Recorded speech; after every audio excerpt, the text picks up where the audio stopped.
tempat-tempat pendidikan, tempat donasi ke anak.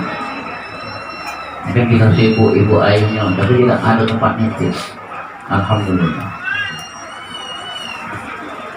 Jadi apabila anak itu sudah dibekali urusan-urusan agama, paham, pandai, ngerti, nah baru kan terserah wong tua nak sekolah apa, nak tingkat apa. Kita hari ini mendapatkan suatu kehormatan dari Sahibul Bait atau Sahibul Hajat, Bapak Ali Sahbana serta istri Media Stuti, dan besan beliau Bapak Ahmad Syahri dan istri Ahmad Syahri dan istri Ibu Zulhijjah. Alhamdulillah, bagi kita yang hadir Bapak Ibu, apabila Allah hadirkan durian kita, pertama setelah kita pengantin baru Allah karuniai anak, itu luar biasa, gembira, senang, bahagia, Masya Allah. Lalu hari, minggu, bulan, tahun berjalan, Allah pula menghadirkan di tengah-tengah keluarga kita anak dari anak.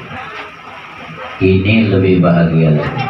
Seorang kakek, nenek, oma, opa, gembira, Masya Allah, luar biasa.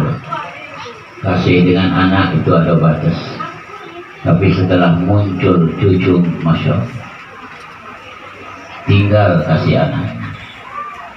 Ini betul-betul kami rasakan. 9 cucu kami, Masya Allah. Kalau ayah ibunya marahi atau nyubit anak itu, kita berbalas dengan marah. Saking kasihnya kita kepada cucu. Inilah Bapak Ibu Allah hibur di dunia ini dengan keturunan. Jadi bersyukur sekali lagi kita yang hadir, Allah titip anak cucu kita sekalian. Setelah kita memahami, setelah kita senang bahagia, mari kita arahkan ini keturunan kita, generasi kita sekarang ini, Bapak-bapak. Dunia kita harapkan sudah ruwet, banyak berhamburan di dunia ini, dawat dan cincau. Makin ruwet, makin kacau. Nah, manolah menurut akal pikiran kita untuk nasib anak cucu kita ke depan. Kira-kira ada tali ruwet. Tali ruwet itu betul-betul kuat, terjerat. Nah, bagaimanalah cara melepasnya? Ditarik kuat, putus, tidak ditarik, tidak bergerak.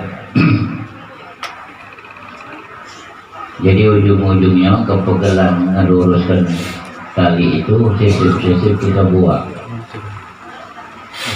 Nah, kira-kira renungan kita ke depan. Makanya jangan putus asa. Jangan putus asa. Siapa ingin anak dan cucunya jadi orang-orang soleh, orang-orang baik, satu, dimulai dari ayah dan ibu. Harus takarrub ila Allah Subhanahu wa ta'ala, dekat kepada Allah Subhanahu wa ta'ala. Yang kedua, ayah dan ibunya harus menyantap, memakan barang-barang yang dihalalkan oleh Allah Subhanahu wa ta'ala. Ini penting, karena saripati makanan itu jadi darah daging. Gimana kalau makanan tidak baik? Ini bisa melekat pada keturunan kita.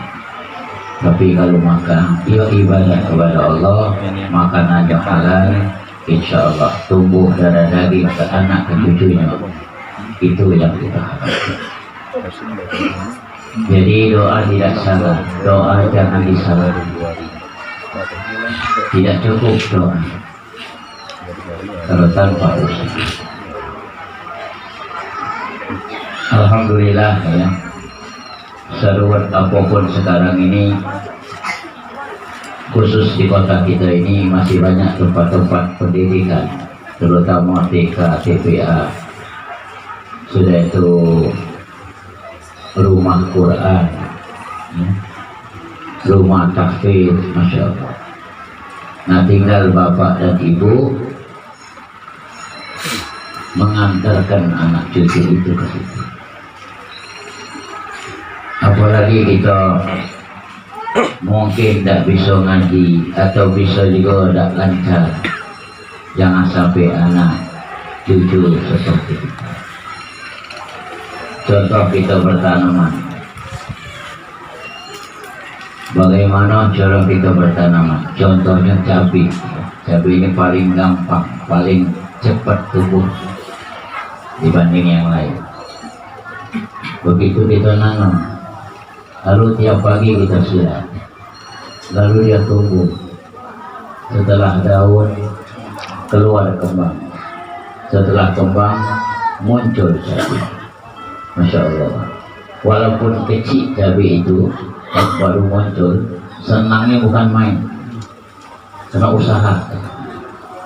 Tiap pagi kita siram, kita berikan pupuk. Kadang-kadang tanaman kita itu sayang kita makan, mungkin beli cabai, saking sayang meteknya. Karena di situ terkenal dengan usaha kita dan menyejukkan mata bila mana kita mana. Ini hasil. Nah begitu loh anak keturunan. Bila kita didik ke arah ke, insya Allah, itu namanya upaya usaha. Jadi dalam hidup di dunia ini hanya dua kita. Satu, kita diwajibkan berdoa, ini hablum minallah. Kedua, kita menghadapi alam ini dengan gerak langkah, melihat, mendengar, dan ngomong. Itu namanya syariat. Apabila keduanya jalan, insya Allah hajat-hajat kita dikabulkan oleh Allah Subhanahu wa Ta'ala. Usaha harus ikuti jalur. Allah Subhanahu wa Ta'ala berfirman, inna hadainahus sabil. Kami bentangkan begitu anak itu lahir, kami bentangkan di hadapannya dua jalur, dua jalan, atau simpang dua, imma syakira wa imma kafur. Apakah dia milih simpang ke kanan menuju kebaikan akhirnya, atau dia memilih simpang yang ke kiri menuju kehancuran? Lalu Allah lengkapi akal, pikiran, kemauan. Maka kau bentangkan aturan-aturan. Ada lampu kuning, ada lampu hijau, ada lampu abang. Awas jangan ditabrak, lampu yang bahaya bila kita tabrak. Awas dengan hukum Allah, jangan main-main. Jangan main-main dengan hukum. Ingat, Allah tidak tidur, Allah tidak peka, Allah tidak bisu. Kamera CCTV bisa dibohongi, tapi kamera Allah tidak bisa kita tutupi. Manusia bisa dibohongi, tapi Allah tidak bisa kita khianati. Maka diamalkan ayat kursi, siapa baca 4 kali pagi, kata Rasul, 4 kali petang, 1 hari 24 jam itu dia akan selamat, akan diberikan ketebalan iman, keistiqomahan yang mantap. Terkandung di dalam ayat kursi itu, la ta'khuduhu sinatun wala naum. Lalu di ujung, wala ya'uduhu hibduhuma wa huwal aliyyul azim. Ini kalau kita renungi tafsirnya, masya Allah, masya Allah. Maka dia ayat kursi itu raja dari 6.666 ayat. Jantungnya Al-Quran surah Yasin, ibu kandungnya Al-Quran Fatihah. Cahaya lampu terang benderang Al-Quran surah Al-Muluk. Nah, tolong hal-hal seperti ini kita pelajari, kita tanya ke, insya Allah bila hal itu setelah kita tekuni, maka pasti akan tumbuh di hati keyakinan. Apabila yakin, enteng, gampang, mudah kita mengamalkan. Kalau tidak dengar, tidak tahu, gimana akan nempel keyakinan. Kami pribadi, bapak-bapak, sangat sedih sekarang.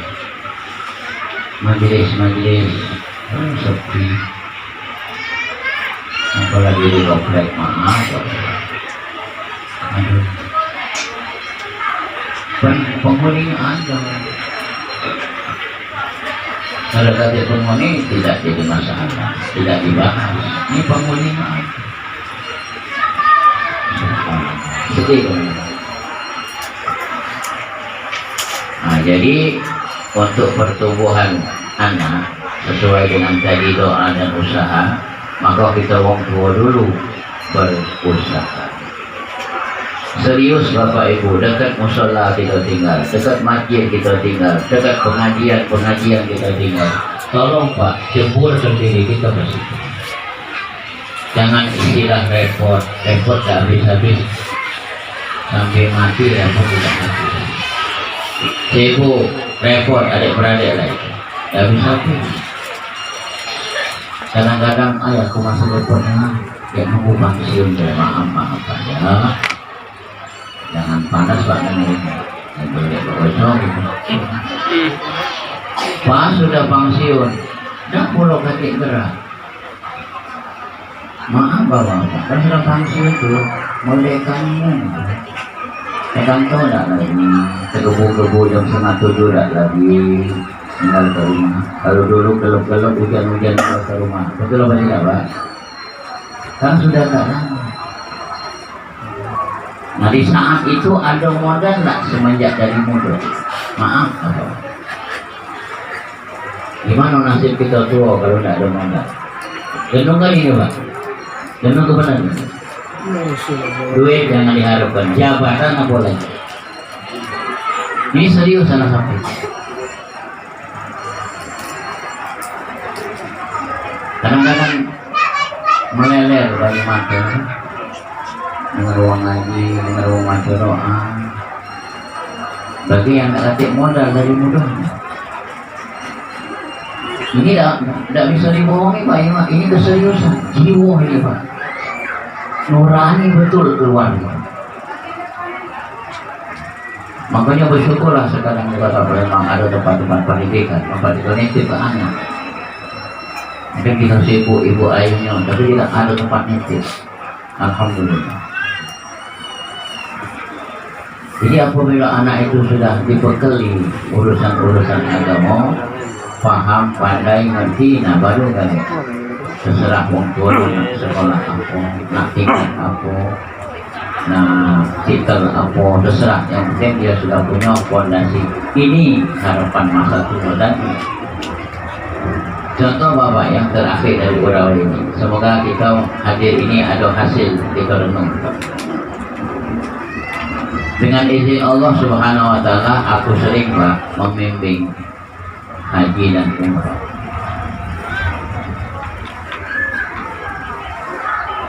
Satu waktu Pak, wajah rombongan ke masjid. Di sana kalau tidak jauh-jauh waktu kita masuk tidak dapat tempat. Bayangkan dari seluruh dunia kumpul. Jadi sekurang-kurangnya 1 jam atau lebih sebelum waktu sudah ada di masjid. Pas diajak masuk sudah sholat. Gak lama situ Yang melok tadi diantaranya bisik-bisik Pak Ustaz, aku komisi dulu, aku nak keluar. Nah, kemana Pak? Ini bukan masjid aku Palembang Pak. Ini bukan masjid Istiqomah Pak. Mantap-mantap lah. Ini apa Ustaz? Pentingnya Pak. Bisa tak kalau balik cewek? Bisa Ustaz? Sudah? Ayo, mungkin nak ya, mungkin nak cincin dan sebagainya. Sudah tak? Waktu berlalu, balik kami ke hotel makan siang. Sudah dulu. Begitu makan siang, aku istirahat di lobi. Dicarinya waktu. Sengaja 4 mata dia dekat dia. Sampai malu, sampai nangis. Apa? Ada sakit apa? Ada masalah apa? Tadi Pak Ustaz, di situ kehinaan rohaniku muncul Pak Ustaz. Kutoleh kiri kanan depan belakang membaca Quran. Anak kehinanya aku Pak Ustaz. Setua ini aku tak bisa ngaji. Sadar Bapak? Baru sadar? Masa sekolah, masa remaja, masa penggawi, masa ada tugas Bapak, apa yang Bapak lakukan? Awasinya Pak? Banyak. Betul Ustaz. Aku lena yang ada. Nah dari situ aku ngambil pelajaran. Ini serius Bapak. Serius.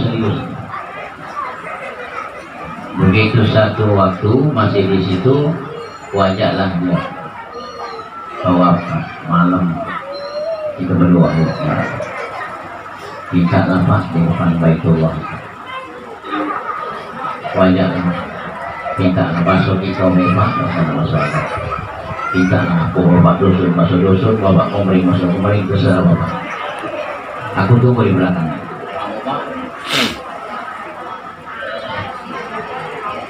Keluar Banyumato ini Pak, tanda Banyumato Hidayah. Mudah-mudahan kali ini Bapak terbuka untuk memperdalam agama. Amin. Terus terang Pak Ustaz, nak beginilah aku baru bergerak semuanya. Ini serius Pak. Nah jadi bermula dari anak-anak yang baru Allah titip, cucu-cucu yang baru Allah titip. Nah ini renungkan diri kita. Kalau bertanak nasi, kalau nasi itu kita harapkan nasi, tapi begitu kita harapkan di luar dari harapan, lalu jadi bubur, gimana nasibnya? Bisa tidak jadi nasi? Itulah kalau sudah nyesel, sudah ada bisa nanti. Ini keseriusan Bapak-Bapak. Jadi oleh karena itu, terutama Bapak yang tinggal di sini ya, terutama aku juga dekat sini ya Pak. Dia tuli ke rumahku Pak ya. Bila Tanjung Harapan nomor 2 dari Satpan. Terserah Bapak nak datang malam Ahad, ngaji, nak ceramah atau nak belajar Bilal atau nak belajar khotbah Jumat atau silakan Bapak-Bapak kompeten. Itulah sebagai tangga. Aku hampir setahun setengah dari tolong aku himbau jiran tetangga. Ini kan Tanjung Harapan sejiran juga tetangga. Tolong Pak, untuk ibu-ibunya pagi hari Senin jam 8 sampai jam 11. Silakan keluarga Bapak. Serius Bapak. Terakhir sekali, mari ayah dan ibu dari anak